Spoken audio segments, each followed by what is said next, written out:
Hey, what's up, everybody? This is A.L. Johnson with Elevating Men, bringing you a very, very special broadcast. I believe that when you have a platform and people are paying attention, you should use it for good. There's definitely a situation that I want to shed light on. I've got a special guest here with me, Mr. Ken Nixon from the National Organization of Exonerees. We're going to be talking about a couple cases that are in the news right now that need a little more attention. And so we're going to go ahead and get this show started right now.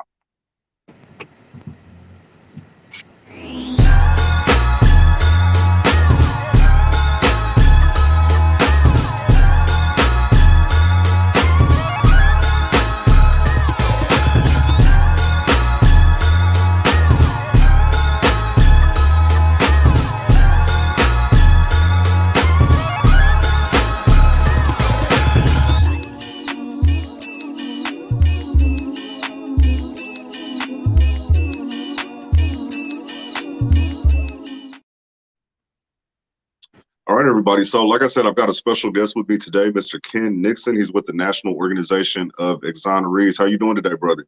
Doing great. How are you? I'm doing well. I'm doing well. For those that don't know, can you tell us a little bit about your organization, what you're all about, and what you do? Uh, my organization is a group of exonerees based out of Michigan. We've begun to travel the country and educate people on wrongful convictions and pitfalls of the criminal justice system. We're here in Missouri for the cases of Lamar Johnson and Kevin Strickland. Um, all of us, myself included, are exonerees. We've all spent time in prison for crimes that we didn't commit, and we know firsthand what these gentlemen are going through. We first heard about these cases a few weeks back, and we knew we just couldn't sit on the sidelines and do nothing. Man, well, that's amazing work that you all are doing. What is it that has you attached to that work? What happened in your life? What was your personal situation? In May of 2005, I was arrested and charged with a murder that I didn't even know had happened. Um, Less than 6 months later, I was sent to prison with 2 life sentences and 40 to 60 years for a crime that I didn't even know, the ins and outs of until I got in the courtroom. So I spent 15 years and 9 months incarcerated for a crime that I didn't commit. Wow, wow. Tell me this because when I read your story, I mean, it sounds like a horror story. I mean, literally, something happens, you have no idea what's going on, you don't know anything about it. The police come, I assume, were identified in some type of way. How did they connect you to that case? There was a gentleman that he and I had a prior violent history between each other, and leading up to this crime taking place, he and I hadn't actually spoken in months, but the police got wind of that prior history and they used that to say that we had motive to try to harm one another, and that's how my name was brought into the case. Wow. So how long have you been doing this work with National Organization of Exonerees? I actually was exonerated February 18th, 2021, so I've only been out about 6 months, but some of the guys that are with me, they they've been out a little longer, so we kind of just band together, and we've taken on the task. Right, we know it's a personal issue to us. It's extremely important. So things like this get swept under the rug when nobody's watching. So we've made it our mission to ensure that there's awareness to this. Absolutely, absolutely. I definitely want to commend you, especially having recently got out yourself, and so you could definitely be absorbed in rebuilding your own life. But the fact that you're reaching outside of yourself and trying to help some other brothers get their situation in line is definitely commendable. I saw your story on Channel 5, so you're working with the case of Kevin Strickland. And correct me if I have any of this wrong, but from what I have, he's been in jail for the past 43 years, wrongfully convicted of a triple homicide. In the story that I read, the lady that originally ID'd him did recant her story and is now fighting for his freedom. But the Attorney General of Missouri, Eric Schmidt, has denied it. What do you know about the case? Yes, that everything you just stated is true. Eric Schmidt has taken a position that Mr. Strickland missed his deadline to prove his innocence. It has nothing to do with the position that the attorney general has taken has nothing to do with guilt or innocence. He's literally taken the position that Kevin Strickland missed the deadline. Because he missed the deadline, he should die in prison, is essentially what the attorney general is saying. Wow. So how does that work? I mean, what can be done to get him out at this point? Continue doing what we're doing, bringing awareness, bringing attention, and rattling cages. One thing that people in this industry don't like is when you shine the camera in their face. When you hold them to the truth, that's when they have a problem. And this is how things change. Journalism has played an extremely important role in changing the minds of society and getting a better understanding of how criminal justice works. Right? People assume, you naturally assume that the system works the way that it's supposed to. The reality is it doesn't. And it takes creative journalism, it takes documentaries, it takes news stories, it takes newspaper articles in order to re-educate people on what's going wrong. This is a perfect example of what goes wrong when nobody's looking. This happens all over the country because they feel that nobody is looking. Nobody cares. Nobody's paying attention. I can do it and nothing's going to happen. These are the type of situations where we have to vote better. We have to. These are situations that if it were not for Eric Schmidt, Kevin Strickland would not be in prison right now.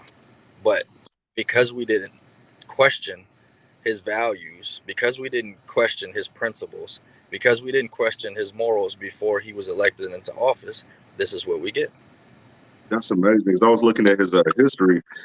So from what I see, he has opposed nearly every wrongful conviction his entire tenure, including 27 people that were actually exonerated. And so I completely agree with you. It does have to do with our voting, making sure that we understand the values of the people that we're putting in office. From your experience, because you've dealt with this personally, did you learn anything through your experience, ways that we can possibly protect ourselves if we were to end up in some type of wrongful situation? I mean, honestly, no, I have not learned. There's no blueprint to this, right? Because if it happened to me, it can happen to you. The Right. sad reality about what happens with the wrongful conviction is it can affect anybody. It doesn't make a difference. There's white exonerees, there's Indian exonerees, there's black exonerees. Unfortunately, the overwhelming majority of us are black. But the other sad reality is it's not just black people. It happens Mm. to everybody. It happens all over the place. These wrongful convictions touch families all across this country, from the higher ups to the low ones, and there is no blueprint how to avoid this except voting. You avoid wrongful convictions from happening by voting. Right? The conviction integrity units have become an integral part of wrongful convictions and fixing the system, getting the system right. If it weren't for wrongful convictions, everybody that I'm with right now would still be sitting in the prison. Mm. That's amazing. So, have you had an opportunity to speak directly with Mr. Strickland since you've been here in town? I have not. Mm. We've reached out. We've reached out through multiple different channels. I have not had the opportunity yet, but it'll happen. Absolutely. How did you keep the faith or keep the hope during the time that you were in prison, knowing that you didn't do anything to be there? And you look for, there's a glimmer of hope in everything. Everything becomes a ray of sunshine. Whether it's a book, family members, kids. For me personally, it was the kids. My kids doing good in school, my kids staying out of trouble. That to me was enough to really get a better understanding and keep my focus because I knew that I had to be strong for them, if nobody else. Wow. Well, now I did see that they do have a new court date set for September 13th for Mr. Strickland. Will your organization be in any way, a part of that process? We're looking into it now. We're questioning. We're trying to decide whether or not this is something that we need to be present for or not. More likely than not, we probably will be. This is it's an extremely what's happening right now is an extremely important and sensitive subject and situation for a lot of the guys that are associated with our organization. We're frustrated with the delays. We're frustrated with the process. We're frustrated with watching this continue to happen because we understand what it's like to be in Mr. Strickland's shoes right now. We know the amount and level of stress of what's going on. we can completely comprehend the gravity of everything that he's dealing with. Goodness, I couldn't imagine. He's been in jail longer than I have been alive, and so I just can't imagine that, especially knowing that you didn't even commit a crime. When it comes to your situation, how did you end up getting out? Was it someone that eyewitness recanting the story? Was there new evidence that popped up? What was able to get you released? Me personally, it was new evidence that popped up. The Innocence Project, along with the Conviction Integrity Unit in Wayne County, did an investigation, and they discovered new evidence that we were not aware of at the time that I was convicted, and that is essentially what set me free. Amazing. What was that? Just like go back to your first week of being out. What was that like for you? How did you feel? And it was like fast. I can tell you that. That I got out on Thursday, and it seemed like Thursday come again before I even realized it. Really, Yeah. really. Food, lots of food. Definitely catching up on life. But Absolutely. you mind me asking, do you have children? Yes, I have two. What was that like? Just the first time seeing them, and what was that transition like? I can only imagine. Joy, pure joy. My youngest son was there when I walked out, and I swear he tackled me in the parking lot when I came out. So it's been good, learning. We're learning our place in each other's lives, a little bit at a time. We're not trying to force anything. I didn't come home and become the overbearing parent that's, forcing them to do homework or nothing like that. I'm Right. just, I'm just finding my place and trying to be as understanding as possible. Mm. Now we know a lot of times people who have been in the system have trouble finding work and jobs and transitioning and things like that. In the instance of an exoneree, is all of that wiped out and you're able to pursue any type of employment that you like, or are there still restrictions and barriers in the way? There's still restrictions and barriers. There's still a process that takes place that, most people don't realize that when you're exonerated, you're not completely exonerated until some months later. The conviction still shows up on your record. You still have difficulty dealing with government agencies. Anytime a cop runs your background check, it shows up. So, there's a difficult process that goes on behind the scenes. Yeah, you're free, but you haven't regained your name for a few months. That's amazing. So how many if you had to put a number on it, I know there are sites that have different statistics, but how many brothers do you think are currently dealing with this type of situation? What do you mean? Which type of situation? Just being in wrongfully convicted, That are free, or currently fighting. about 10,000 a year are wrongfully convicted. 10,000 per year. Yes. What do you believe is the root cause of these wrongful convictions? I mean, there's multiple things. Jailhouse informants are a high priority. The statistics show that jailhouse informants are a huge problem with wrongful convictions. Um, Systemic racism is a huge problem. Um, uh, Misconduct, official misconduct, is a huge problem. A lot of this stuff, again, it gets overlooked because nobody seems to be paying attention. But these are things that can be addressed. These are things that, with proper oversight, could stop it. They just are choosing not to. Hmm. So now, in knowing what you know and having been through the system and fighting for others, if there was one thing that you changed fundamentally about the justice system and the process to convict someone, what would you change? Accountability. Accountability would be my number one change. Um, there's a saying within law enforcement that if you get away with it once, you keep doing it. It emboldens you to keep going. Well, that same thing applies on the other side of law enforcement. Same thing applies within prosecutorial offices. There's a big difference between doing something intentionally and making a mistake. There's been cases throughout this country where something was done intentionally to send the wrong person to prison, and nothing ever happens to that prosecutor or that cop. They retire with their pension and they go on with their lives, and they act like nothing ever happened, even though they've ruined, several lives and made more victims out of the same crime. So in some instances, sending people to death intentionally. And they walk away with their suit on and their bag of laptops, and they act like nothing ever happened. But the reality is there's no accountability. If there were accountability, a lot of this stuff would not be happening.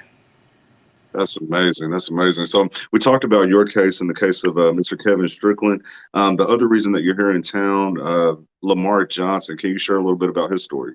Yes, sir. Lamar Johnson is from St. Louis. Lamar Johnson is suffering from the same injustice that Kevin Strickland is. The Attorney General has somehow found a way to immerse himself in another situation that it's just not necessary for the Attorney General to get involved in. What's really crazy to us as a group, and the reason that we've gotten involved in these cases, is because it's really rare when the local prosecutors come out and say we made a mistake. In both of these instances, Kevin Strickland and Lamar Johnson, both prosecutors, Gene Peters Baker and Kim Gardner, have come out publicly. They've come out and held press conferences and say we screwed up. These gentlemen should not be in prison. It's in 2021, when you can get a prosecutor to admit they made a mistake, that's a huge step forward. A huge step forward. They don't typically acknowledge mistakes within the criminal justice system. But doesn't that warrant like an immediate release? What's the holdup if they've already admitted? Process. Prior to just this past weekend, there was no process in place for either of these prosecutors to say we screwed up, judge, let this guy go. Which, again, is another reason that we're here, because we don't have this problem up in Michigan. There's a vehicle, there's a way, there's an avenue for a prosecutor to say, we messed up, judge, we need to fix this. Well, in Missouri, that avenue didn't exist until last week. Wow. Well, so now that that's in place, moving forward, this should be less of an issue.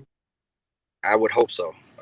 That is to be determined. What's happening to Kevin Strickland? He's the first person in this state to Gene Peters Baker is the first prosecutor to actively use the new law once it went into effect. So he'll, sadly, he's the test case. He's going to set the bar for everybody that follows. This is amazing. Do you see any restitution that could possibly come from any of this between even your case, Mr. Nixon, Mr. Johnson? Do you see any restitution possibly being provided for the families? I doubt it. I seriously doubt it. In Michigan, we have different laws. We have compensation up in Michigan. Missouri has a compensation law, but it only typically applies to DNA cases, DNA exonerations. And that's unfortunate. That's unfortunate when you can take 40 plus years from somebody. And then, the reality is once he is exonerated, they're just going to throw him out on the street with nothing. They're going to throw him out on the street with literally nothing. The clothes he's wearing and some minor possessions that he's accumulated in his time within the institution. That's really sad because, his mom just died recently.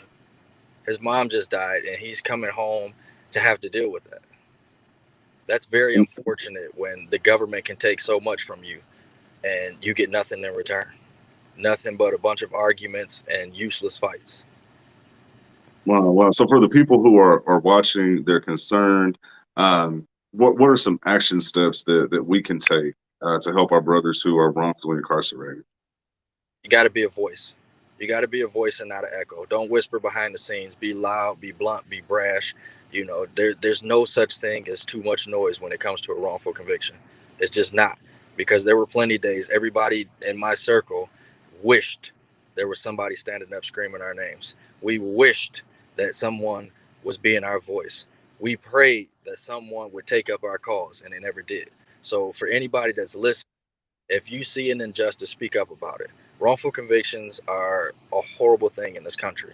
They're terrible, but we can fix it. We can beat them at the polls. The people that don't, if they're not agreeing with criminal justice reform, they shouldn't be there. Progressive prosecution and being able to see reality for what it is important in today's time. We shouldn't even be having these conversations in 2021, but we are. We are because people like Eric Schmidt are standing in the way of justice. He's not standing in the way of getting it right. He's standing in the way of justice. This isn't about, who can accumulate the most funds for their next campaign run. This isn't about, whose name will get posted on the next billboard. The reality is there are human lives associated with wrongful convictions. This is not a case file. This is not a number. This is not someone that you can just sweep under the rug. It's just not. Absolutely. So with your work that you're doing here, National Organization of Exonerees, if perfect world, 10 years from now, what do you see going forward with the organization and the people that you may be able to help? What does the future look like for you? I think the future for us looks very different from how it looks right now. There's a lot of injustice that is going on, especially with wrongful convictions. And I think that as long as we stick together and as long as we use a unified voice and as long as we can get the narrative right, I think the world will look a lot different in 10 years after the National Organization of Exonerees tackles it. There's a lot wrong. We want to ask candidates, what's your position on criminal justice reform? What's your position on, uplifting communities? Who are the people that we need to talk to make sure that this doesn't continue to happen? What's happening in this country, and it's not in one specific place. This isn't a Missouri problem. This isn't a St. Louis problem. This isn't a Kansas City problem. This isn't a Detroit problem. This is a countrywide problem. And we have to address it as that, countrywide. Definitely, definitely. I know you got some other brothers in there with you. Did any of them have any comments or anything that they want to put out there? How y'all doing? How you doing? How you Good, doing, good. sir? Hey, we love the work that you brothers are doing, man. We appreciate you and keep it up. Thank you, thank you. My name is Marvin Cotton Jr. I'm from Detroit, Michigan. I did 19 years, 7 months, 12 days in prison for a crime I didn't commit. I was exonerated October 1st, 2020. So I've been out just about 11 months. Wow, wow. And what's your name, brother?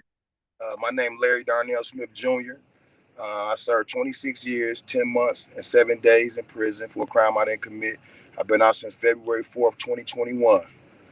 And back Now I have to ask you. I have to ask you because a situation like this could make a person completely change. Man, I see the smile on your brothers' faces. You're out here working and advocating for other brothers who are in the system. How are you able to keep such a positive attitude and move forward in spite of the adversity that you've been through yourself? Right. Well, helping people. You know, our fight is hard. We've been back and forth here in Missouri trying to help Kevin Strickland and Lamar Johnson. So the fight is not easy, but knowing that we're helping and the people that we're meeting and the connections that we're making in order to help even more people in the future, that alone puts a smile on our face. So although the fight might be hard, knowing that we're doing things that's helping people is really joy to us because we were made for this moment. The struggle and the difficulty and the pain that we went through in order to fight ourselves out of prison actually made us for this moment. And we need more brothers like you. We do, man, because I see people who have never spent a day in jail, have all of their freedom, and they're not doing any of the work. And so I have to commend you, brothers, most definitely. And, I pray blessings over your life. Now that you all are out and doing the work, if there's anything that we can ever do to support, definitely reach out. I see people in the comment section, they're saying keep positive. Don't let anybody steal your joy. You got a lot of people in your corner rooting for you. And so blessings to you. Blessings to you. Thank you. We also have Corey McCall back here. He's the newest member to the National Organization of Exonerees. Hello. How you doing, brother? I'm fine. Good to see you. Good to see you. Now, how long has the organization been in existence? Because this is my first time hearing of it. Well, we're about 10 months, maybe just a little bit longer. I came out and was a part of it, but it was more of a group that was put together to really help bring resources those that were exonerated, where the state failed to be able to give us the assistance that we need. We started the group to actually fill in those gaps, and it evolved.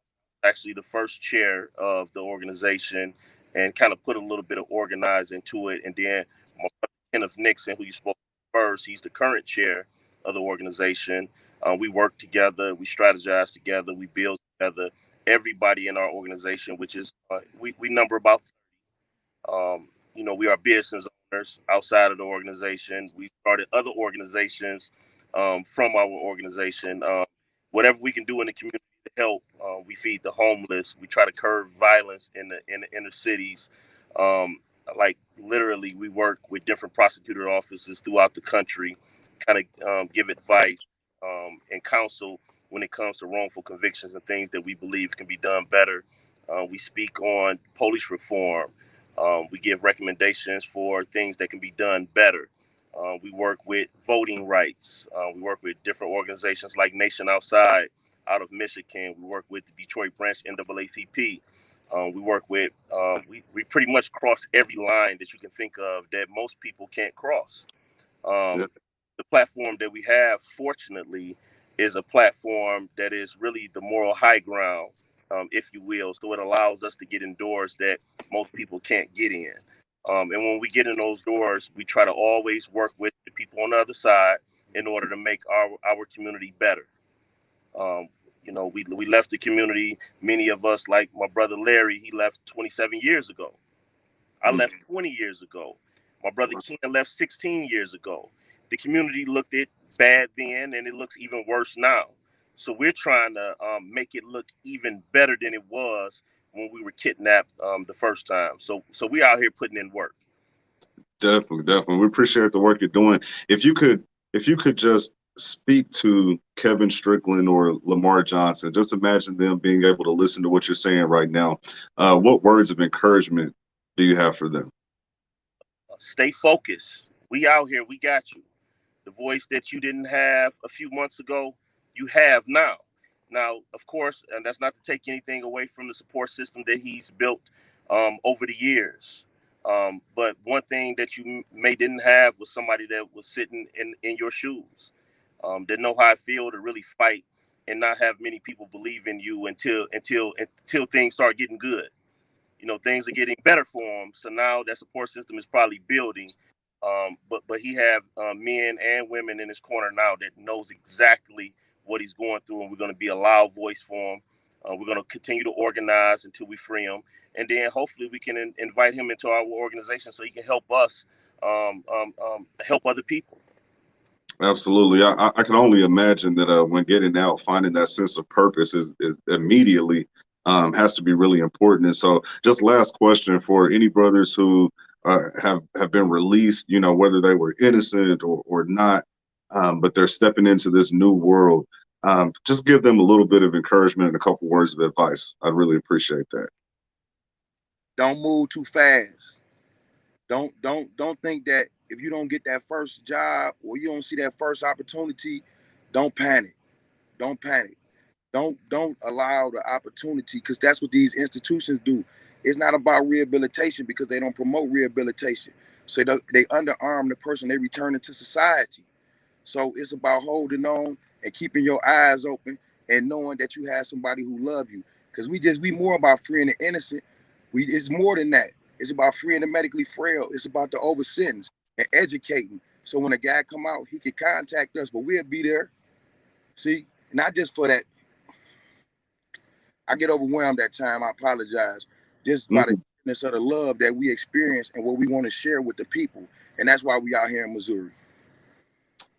I love and appreciate you, brothers. Thank you so much. I know you guys are busy. You're on the road. You're moving. And so I definitely appreciate you taking out the time to spread your message. I'm going to be sharing this all over the place. We'll be saying the names Kevin Strickland and Lamar Johnson, and hopefully they receive justice sooner than later. Any last words? Any final thoughts? So we will be to pick Kevin Strickland will be to pick you up soon.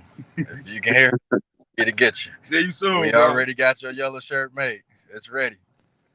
Absolutely. And last thing, if people want to make a donation to the organization, is there a website or how can people support?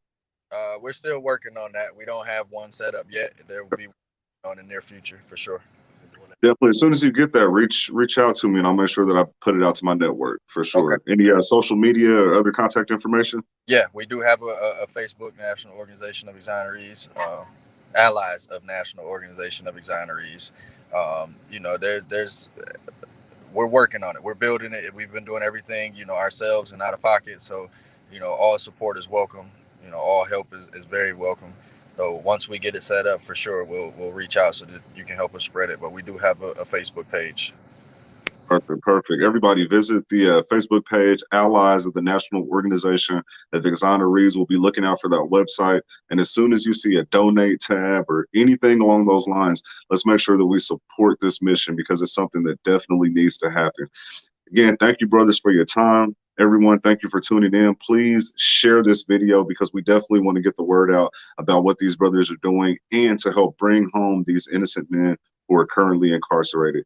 Thanks for tuning in and enjoy the rest of your day. Thank you.